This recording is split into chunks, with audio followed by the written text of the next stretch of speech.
Então, Michael, tá, então você entende que Jesus seria uma natureza humana do próprio Deus, certo? O próprio Deus. Jesus seria o homem, o Deus em forma humana, certo? O Pai, o Deus único, em forma humana. Isso. Para nos perdoar, Isaías, esse Deus, ele se encarnou. E quando o próprio texto bíblico, se você for lá em João, capítulo 2, do versículo 6 a seguir, ele vai nos trazer algo interessante. Quando Jesus ele entra no templo, e as pessoas estão vendendo, fazendo comércio ali, aí Jesus fala assim, a casa do meu pai será chamada casa de oração, e você já tem transformado em covil de ladrões. Ele faz um chicote, ele expulsa ali todos os vendedores ali, e aí vem os judeus chegam lá e falam bem assim, mas que sinal que tu nos mostra? Com que autoridade você faz essas coisas? E aí Jesus fala para eles bem assim, fala assim, destruir esse templo e em 3 dias eu levantarei. Eles não entenderam o que Jesus falou. Ele falou bem assim, esse templo demorou 46 anos para ser construído, tu dizes que em 3 dias o levantará? Aí o texto fala bem assim, João 2,19. E não sabiam eles que o templo do qual ele falava era o seu corpo. Então, tá vendo? O corpo, ele é o quê? Ele é o templo de Deus, e ali naquele momento está acontecendo a transição.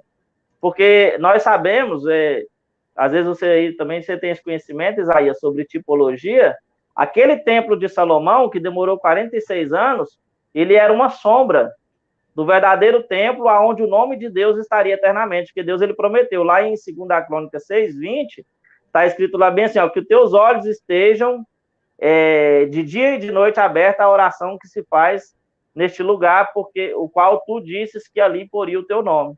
Tá vendo? Então, esse templo que Deus falou que colocaria o nome dele, que era o templo de Salomão, era um templo transitório, era uma sombra. Jesus Cristo, ele é a realidade, ou seja, aquele templo de Salomão, ele é um tipo, e Jesus, ele é o antítipo, ele é a realidade. E olha que maravilha, quando a realidade chega, a sombra desaparece.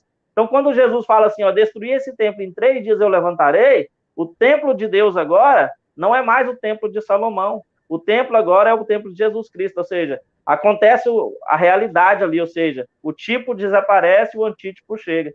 Então, o nome que está em Jesus Cristo, está lá, falou para a Virgem conceberá, terá à luz um filho e colocará o seu nome de Jesus, por quê? Porque ele salvará o seu povo dos seus pecados. Esse nome que foi colocado em Jesus, no Filho, que é o templo, é o nome do Pai, o qual foi manifestado. Jesus fala assim, Pai, eu manifestei o teu nome aos homens que do mundo me deste, eram teus e tu me deste. E a pergunta que se faz é, qual que é o nome que foi manifestado? Porque lá em Atos 4:12, Isaías diz que debaixo do céu, nenhum outro nome há dado entre os homens pelo qual importa que nós sejamos salvos. Tá vendo? Não existe outro nome. É o nome do Senhor Jesus Cristo. Por quê? Porque o nome não é... O Filho simplesmente trata do templo, do corpo desse Deus que é Espírito. Então, Jesus Cristo é o nome do Pai. É o nome que é sobre todo nome. É o nome que deve ser invocado no batismo.